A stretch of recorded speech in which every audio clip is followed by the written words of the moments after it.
up, Undeserved Flavor Nation? Taste and see that the Lord is good.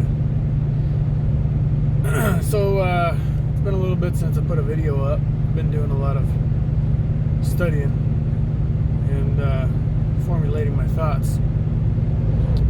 I don't always like doing videos where I'm just thinking out loud. I like to figure some things out and then share them. Even though some thinking out loud does take place on these videos, but it's kind of hard not to do that to some degree on a candid video. I don't script my stuff. Anyway, what am I thinking about today? Well, I've been reading a lot of new books on the topic of Christian universalism specifically, and like Thomas Talbot's The Inescapable Love of God, probably one of the best compilations of arguments on behalf of Christian universalism ever written. I'm sure there's other good ones out there, but as far as modern day books go, where the author is still alive, that's probably that's up there with the best. Another one is, I think his name is John Wesley Hansen. It's called Universalism, the Prevailing Christian Doctrine in the First 500 Years, or something like that. And then a book by David Hart, which I don't remember the name of the book specifically, but it's a lot to do with Christian history. It's a very good nutshell of Christian history, and the guy is a Eastern Orthodox Universalist. So, by the way, if anybody watching hasn't ever seen me use the term universalist and doesn't know the context in which I'm using it, or if you yourself just have an assumption that universalist means all roads lead to God, well, let me clarify that for you real fast. When I'm talking about universalism, I am referring to the fact that Jesus is the way, the truth, and the life. No one comes to the Father except for through Him. But He did it for every single person in all of creation. So there's a universal salvation, meaning all are saved via Christ. Okay, I don't think I can make that any more clear. The debates, obviously, throughout the ages have been, does this salvation through Christ hinge on our choosing and accepting? Or, obviously, if you're a universalist in this context, there's absolutely no way you can be a Calvinist, because, in that case, you believe that God predestined certain people for eternal condemnation. So, obviously, there's no universal atonement or universal salvation available in that doctrine. All that aside, what am I getting to today? What is this video about? What was I thinking about that made me turn my camera on? Well, in the midst of all of this, reading and searching and learning and studying, one thing that I just don't find very well articulated.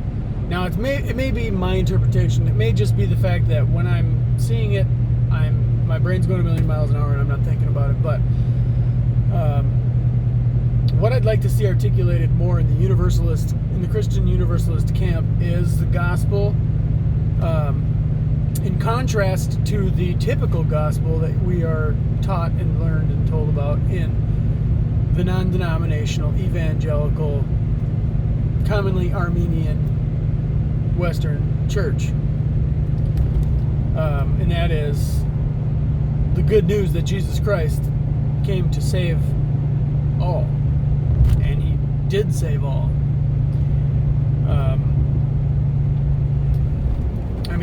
I didn't necessarily come on here to particularly articulate it. I just wanted to make mention that I haven't seen it very commonly articulated clearly. Maybe I should have prepared for this video instead of just throwing the camera on while I'm cruising down the street. But like I said, these videos aren't scripted. So, but in essence, that's what I'm feeling right now. That's what I'm thinking. That's the direction I'm headed. I might be actually looking to write a book that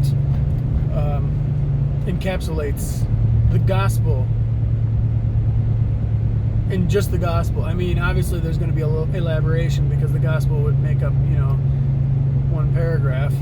And that one paragraph would even be, I mean, honestly, you really only need one sentence. But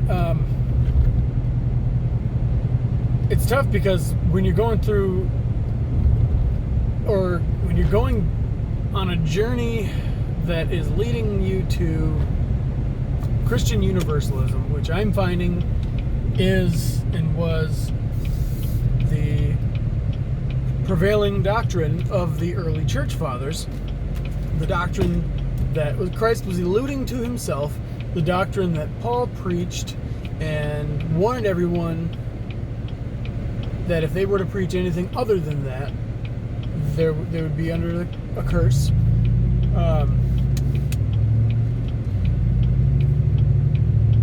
When you're on this kind of a journey, there's commonly a tendency to get stuck in a deconstruction mode. You're always deconstructing every bit of learning you do. You're not actually reconstructing or you're not like, it's not so much a building up of what you are or do believe as much as it's a deconstruction of what you've been falsely taught. At least in my case, and in most people's cases in my shoes, from my experience. Because a lot of times, I mean, from what I've seen, most Christian Universalists are prior Arminian or Calvinist Christians. People don't just get, converted into Christianity off the street, never having heard of the gospel before, and immediately become Christian Universalists, because nobody's preaching this gospel. I mean, Jesus wasn't kidding. The harvest is ripe, but the laborers are few. There's like, I've yet to hear of a Christian Universalist evangelist. Someone who is specifically putting themselves out there in the context of an evangelist for the sake of spreading the gospel. That is the universal reconciliation of all things in Christ. If you know somebody, let me know. I mean, I know a lot of Universalists. I know a lot of guys who are hopeful Universalists and that are kind of the Orthodox / Trinitarian mindset, where there's a hope, where hell does exist in their mind, and they do believe in God's will to save, that eventually all will be saved. But I mean, that's a whole different doctrine. You can't reconcile these two doctrines of straight up Christian gospel universalism. All have been saved pre-tense, and this other gospel of, well, I hope everyone eventually will be saved, and I do believe hell is a real place. Not to say that they're wrong, they're on their own journey, whatever, but like,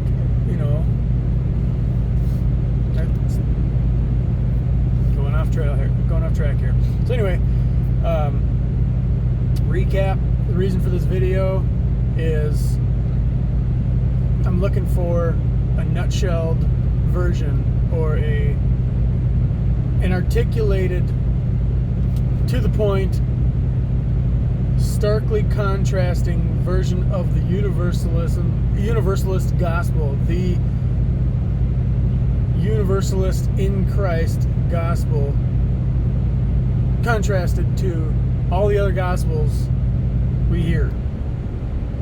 From Jonathan Edwards' gospel of God absolutely detests and despises you and dangles you over the flames of fire, to the gospel of Eastern Orthodoxy, which God loves everybody and He's in everything and He wills no harm on anybody, and there's a possibility of a hell, but we're hopeful that all shall be saved, or that that hell is simply God's love wrongly received. I honestly don't think that's. I'm going to go on another rabbit trail here because I just said something I want to touch on. So, it is my understanding, and I may be wrong, but it is my understanding that many Orthodox believers believe that hell is real, but not in the same context that the Westerners believe hell to be. They don't believe it to be a place, like an underworld. They literally believe it to be the presence of God. They just believe it to be the love of God wrongly received, like a wicked person simply rejecting God's perfection and love and salvation and whatever. So they're in His presence, standing arm in arm, or shoulder to shoulder with those who love God and were saved. They're just, for them, the love of God is a torment, and they can't handle it. They don't like it. They don't enjoy it. It's they're causing them to weep and grind their teeth because they despise it. I personally can't buy that. I don't think that. I think that started out as a compromise, to be honest. I think that started out as a compromise with St. Augustine, where you have two stark opposites. There is no hell. Everybody's universally saved in the end, ultimately reconciled to God. And then you have Jerome and the Augustinian, pagan garbage that got introduced into the church in somewhere around the 5th century, that not only the wicked, the exceptionally wicked, which is where it started out, but all unbelievers will end up in a place of eternal conscious torment. That's ridiculous. But so yeah, sorry, losing my train of thought here as I'm driving, looking at directions. The compromise that I'm alluding to here is that the Orthodox belief is the compromise. They believe that there is such a thing as a possibility as wrongly receiving the love of God. I mean, when you use common sense, I don't really think that's possible to conclude. Now, there's a lot of things that we can do when we try to get metaphorical or use allegory. But at the end of the day, what ends up happening, in my opinion, is we just end up superstitious and having to believe in something that we don't have the answers to, so we just speculated on it ourselves. And what happens is, this idea is passed down for generations and becomes doctrine, becomes orthodox, in the context that it is just popularly believed. Anyway, so I can't reconcile with when the blinders fell off for me, and I started seeing a lot of the scriptures in a new light. I can't explain it. I'm not getting into that here, but it was like black and white. There's no in between. There's no compromise. I didn't ease my way into the others, slowly into the Universalist stream. Now, my articulation, the way I saw things, the way I articulated what I had to say about it may have seemed like I was compromising as I was going closer and closer from the typical evangelical stream of doctrine to the full-blown Christian Universalist doctrine of the early church. But that's not because of my belief system being under process. It was my knowledge that was increasing because I had never heard of this line of theology or doctrine. So I went in a moment from believing that there is such a thing as separation from God, and that some people, whether it's a vast majority or a minority, it doesn't matter. That some people will ultimately end up in eternal conscious torment. To, if any one soul is eternally lost, then the cross and God himself is an utter and complete failure, and I don't need to have anything to do with him because he's not real. Because look around you. I mean, look at the stars, the trees, the insects, the love people have for each other. And when I say the love I'm talking about here is like a parent-child love, you know. And not everybody's is perfect, but where did that come from? Evolution? I think that was something that could have come from evolution. You know, it boggles my mind. I don't mean to be insulting, but I have no problem hurling insults because that's just absolutely stupid. I mean, you have to be the most intellectually lazy person on the planet, or you have malintent. Like, you actually want to perpetrate lies because you're angry at God. That's the other, you know, whatever. So I'm getting really off track of what I originally wanted to speak about or share about, but anyway, I think it's all relevant. Like I said, or like I was alluding to here,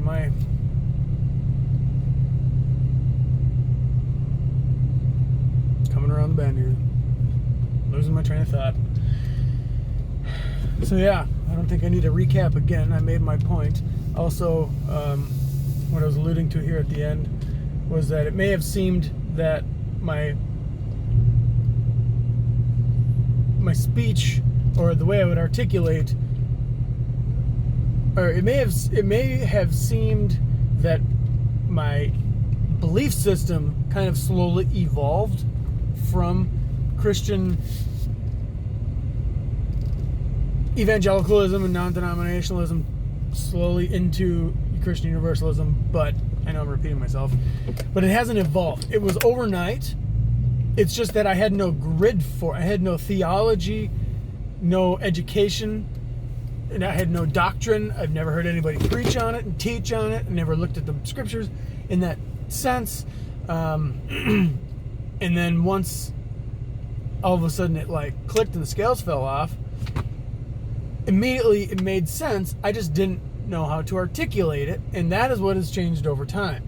My ability to articulate the gospel as I see it now. So anyway, here's a good book.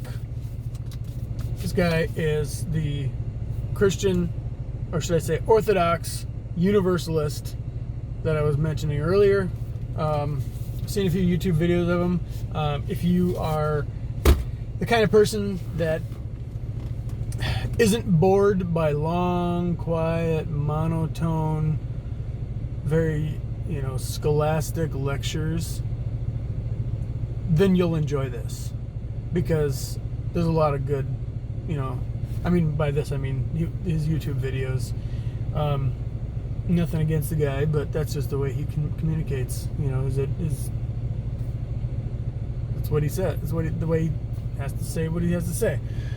And I like it. So at the end of the day, this New Testament is, I don't need to, elaborate on it. You're welcome to look it up. There's a lot, there's enough on the internet for you to get a taste. But it's David Bentley Hart, the New Testament. I'm not plugging for him. I just got it from Amazon. So far, I'm into I literally just got it last night, and I haven't had time to read, but I'm already into Matthew chapter 6, which is, or maybe I actually got further than that. Let's see where I left off here. I think I got through. No, I got halfway into chapter 6 and had to stop. Anyway, but the way everything's worded here, it's extremely. I was kind of not looking forward to. Because from what I heard, the guy is incredibly well educated, and I was expecting this to not be an easy read for a layman. I was expecting this to be, you know how when you take a literal translation from one language to another, there's a lot of mental gymnastics that you have to do in order to maintain the context that's being conveyed, and read and reread and read and read. But no, this is actually probably next to the contemporary English version. Not that I'm promoting that, but the easiest Bible to read. It's extreme. I mean, it's like when you talk, there's certain things that just roll off the tongue, and then there's certain things that are just really hard to articulate, or well, you know what I mean. But anyway, I'm rambling now.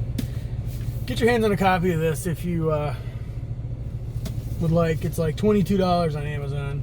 It's not expensive for a New Testament, but I'm telling you, between this and the Mirror Bible, I don't think I need any other versions of the New Testament for a long time, because they're both, in their own way, the most literal translations. I mean, there are other literal like the Young's literal from like the 1800s. Like I looked at that. It's like, you know what? That was literal 100 years ago, but times have changed. Still great, still good translation, but if you want a literal translation, you got to think about the context in which people think and interpret, in your current day and age, in a specific culture, whatever culture is getting the translation. Anyway, between this one and the Mirror Bible is a paraphrase. I consider that paraphrase to be a literal translation as much as something that has literally been translated word for word, from a definition standpoint. Because what are you trying to literally communicate? You're trying to literally communicate the message and save the context of the original message. Or you're not trying to reinterpret the Bible in a literal translation. A reinterpretation is, we don't need a reinterpretation. We already have hundreds of thousands of interpretations of script. I mean, we have millions of interpretations. Every individual under the sun interprets the Bible for themselves. I think a big part of that is the fact that we have so many mistranslations, because they've been translated and reinterpreted in translation. So now that they're so far from the original context. Anyway, so one more little nugget before I go here. The gospel is a stumbling block to those who hear it, or should I say to the religious, because it's scandalous, because it's so inclusive. If you're a Christian, if you've been a Christian for 5 minutes, you would probably be offended almost to your core to hear me tell you that everyone gets saved, or everyone was saved. That heathen that stole your car last week, or that drug cartel leader that has no problem kidnapping boys and girls and using them to do his bidding, and uses the girls as sex slaves. It may not line up with your personal conscience, but if we're ever to use the verse, his ways are higher than our ways, correctly, it would be in this context.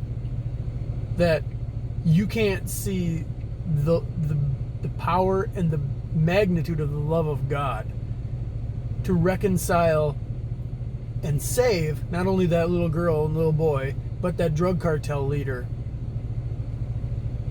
Reconcile and save. Your puny little grid, your puny little ability to understand and comprehend just isn't there yet. mine wasn't there until a couple of years ago. I honestly would have no problem putting a cap in someone who, you know, if I was in their midst and had the ability to. Obviously this could go 1,000 different directions. You know, I would have no problem killing somebody to save someone else, you know, to stop a worldly injustice if I had the opportunity. No problem. No qualms, no cry. I have no problem doing it. If someone breaks into my house, I will have no problem laying them out, and I won't hesitate. It doesn't make it. Still to this day. Okay? For me, I'm at peace with that. I have no problem. You make that call. You're just meeting your maker a little quicker. It is maybe the honorable thing to turn the other cheek sometimes. If I'm alone and I have no one to be responsible for, like if I didn't have kids to raise and mouths to feed and people that need me, I would have no problem turning the other cheek and, you know, taking the bullet myself. But you got to use some common sense. I'm again going off on another rabbit trail here. I don't even remember what I was getting to or where I was going. But anyway, hope you liked the new video of me rambling. Leave your comments, please. Hit subscribe, like if you want to see more videos. Next video is going to be coming sooner than you had to wait for this video since the last video posted, because of these new books I have. I'm going to actually be doing some live reading. At least that's my hope and plan, where I'll just, you know, do a video where I read through a chapter. You know, it may take 10-20 minutes, however long the chapter is, and then chit chat about it just for a second, and then next video will be the next chapter, you know, that type of thing.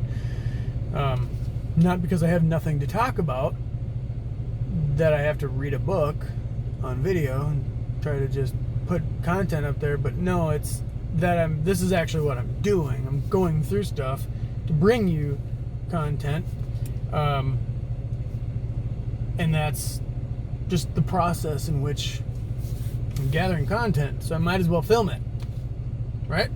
All right, till next time, taste and see that the Lord is good. Thank you again for watching The Undeserved Flavor. Peace.